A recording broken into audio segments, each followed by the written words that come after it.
It all began 40 years ago, in June 1975. On 12 June 1975, three significant developments took place.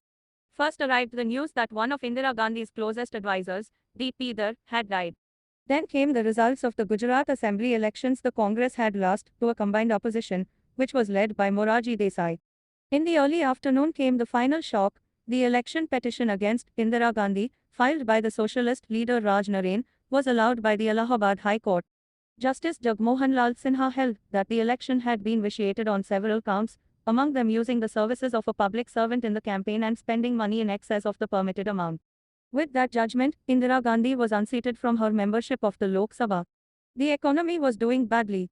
The government was perceived to be a non-performer. The opposition was closing ranks while Jaya Prakash Narayan JP had already been leading a student and youth agitation against the government. Clearly, the pressure was building up for Indira Gandhi to quit. She preferred to file an appeal in the Supreme Court. The vacation judge, Justice V.R. Krishna Iyer, admitted an appeal and passed the usual interim order that she could attend the House but not vote, nor could she draw her salary as a Member of Parliament MP. She could speak as the Prime Minister but not as an MP. JP convened a meeting of all the opposition leaders at the Gandhi Peace Foundation at Delhi's Rouse Avenue, now called Deen Dayal Upadhyay Marg. As convener of the Sangharsh Samiti for Student and Youth Organizations, appointed by JP, I attended this meeting, as well as others held by JP at this time. On the evening of 25 June 1975, a huge rally was held at the Ramlila Maidan. An All India Satyagraha was announced, which would start from 29 June. I returned home late in the evening on 25 June. At about 2 a.m., when I was fast asleep, the doorbell rang. The police were at the door. My father, a practicing lawyer, got into an argument with them. There was neither an FIR nor any detention order against me. How then could they arrest me and take me to the police station? While he engaged them in a dialogue, I made good my escape from the rear door and woke up a friend in the neighborhood. I spent the remaining hours of the night at his house. By sunrise, I started calling up some friends in the Akhil Bharatiya Vidyarthi Parishad ABVP, the student wing of the Bharatiya Jana Sangh. News was coming in that all the senior opposition leaders had been picked up from their residences. No newspapers had come out that morning. The electricity supply to Bahadur Shah Jafar Marg, from where most papers were published, had been cut off the previous evening. After an early, hurried breakfast, I left for the Delhi University campus. I felt we must stage a protest against the arrest of our leaders and the closing down of newspapers. By about 10 o'clock, we had collected around 200 ABVP members. We went from college to college, where the admission season was on, and teaching had been suspended on account of summer vacations. We finally arrived at the coffee house behind the Vice Chancellor's office. I delivered a speech there to protest against the arrest of senior leaders and the closure of the newspapers. By this time, hundreds of policemen, led by the then Deputy Inspector General of Delhi Police, P.S. Binder, had surrounded us. I requested my friends to leave since I alone would get arrested and the others could then continue to organize the protest. As expected, I was arrested and taken to the Civil Lines police station. At the police station, I heard a news broadcast on All India Radio. Emergency had been proclaimed in the country, press censorship had been imposed. Senior leaders had been arrested and fundamental rights had been suspended. It was then that I realized that we were staring at a dictatorship. There was no clarity as to how long the emergency would last. The police served me a detention order under the Maintenance of Internal Security Act (MEA). It was a blank detention order already signed by an additional district magistrate, and only later were details, such as my father's name and my address, filled up. At the Civil Lines police station, I also learned that throughout the previous night a lot of activity had taken place there. Morarji Desai, JP and many other senior opposition leaders had been arrested from their homes and brought there before being sent to different jails in North India. Among the arrested were also two Congress leaders, Chandrasekhar and Ramdan, who were believed to be close to JP. In the early evening, I was driven from Civil Lines police station to Delhi's Tihar jail, where I joined a group of detainees in Ward No. 2 of the jail. The detainees included local politicians of the Jana Sangh, the Congress O, led by Morarji Desai, the Swatantra Party and some old socialists from different Lohiat groups. There were also some Anand Majis, ultra-left Naxalite activists, teachers from Delhi University and members of the Jamaat-e-Islami. Activists, teachers from Delhi University and members of the Jamaat-e-Islami. A kitchen was being set up in the ward for the detainees. By the evening, a suitcase containing my clothes arrived from home. I was a student of the LLB course at the Delhi University Law Faculty and was also the president of the Delhi University Students' Union DUSU. I had completed my second year law exams and still had 1 year to go before I could become a lawyer. The daily allowance for other detainees under the rules framed under Mia was 3 rupees breakfast, lunch and dinner all had to be managed within this money. Newspapers and transistors were not allowed. Interviews and meetings with relatives were also not allowed. After a week, 20 of us were summoned with our baggage to the jail office and driven in a black Maria, the jail van, to the Ambala Central Jail. Bansi Lal, the then Chief Minister of Haryana, had the reputation of being tough and ruthless, and Haryana jails were the strictest ones. I spent the next 3 months in Ambala jail before I fortuitously got transferred back to Delhi.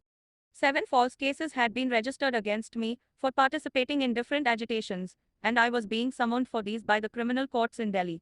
One of the magistrates insisted on my presence, and therefore, under a court order, I found myself back in Tihar jail. Political developments during this period were all aimed in the direction of suppressing democracy and turning India into a totalitarian state. Fundamental rights under Articles 14, 19, 21 and 22 were suspended.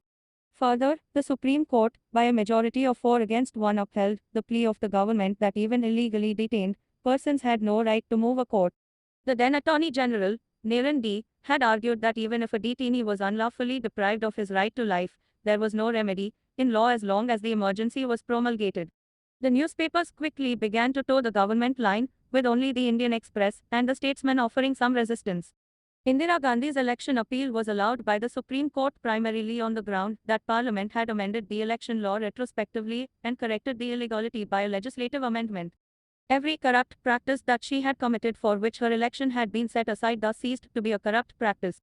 As most opposition MPs had been detained under Mia, there was no opposition in Parliament to any of these questionable changes. The media was prohibited even from reporting parliamentary proceedings. The most alarming aspect of the emergency, as this book so vividly narrates, was that Indira Gandhi managed to demonstrate how easy it was to misuse the constitution and convert democracy into a constitutional dictatorship.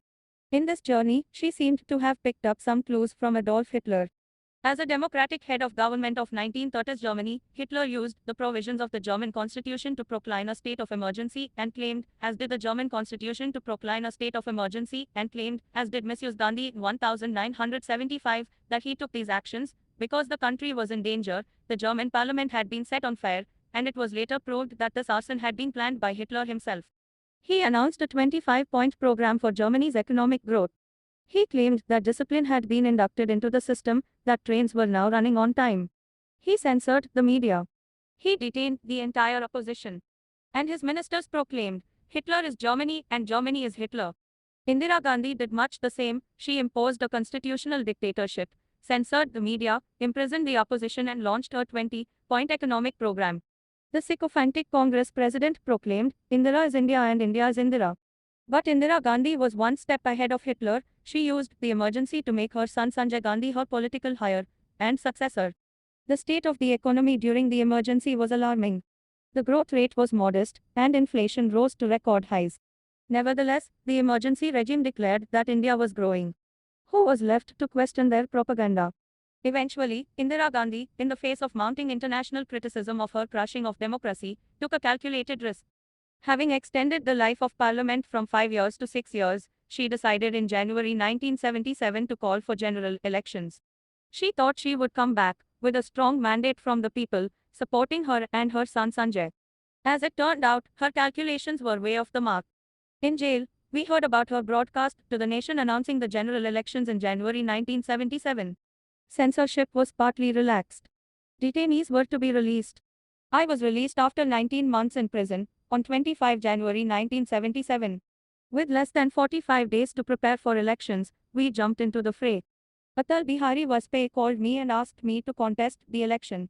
I informed him that I was underage and hence not eligible. We hurriedly got together all the youth and student wings of the Jana Sangh, the Congress O, the Socialist Party and the Swatantra Party and formed the Loktantrik Yuva Morcha. I became its convener. The first rally of the hurriedly formed Janata Party, addressed by Morarji Desai and Atal Bihari Vajpayee, was a grand success. Immediately thereafter we organized a massive rally to be addressed by JP at the Ram Leela Maidan. By this time Congress stalwart Jagjeevan Ram had quit the Congress and joined us, dealing a decisive blow to Indira Gandhi. This rally drew record crowds who supported us wholeheartedly. I was one of the early speakers, And this was the first time I addressed such a mammoth gathering. I also had the opportunity to tour several states as part of the election campaign. The atmosphere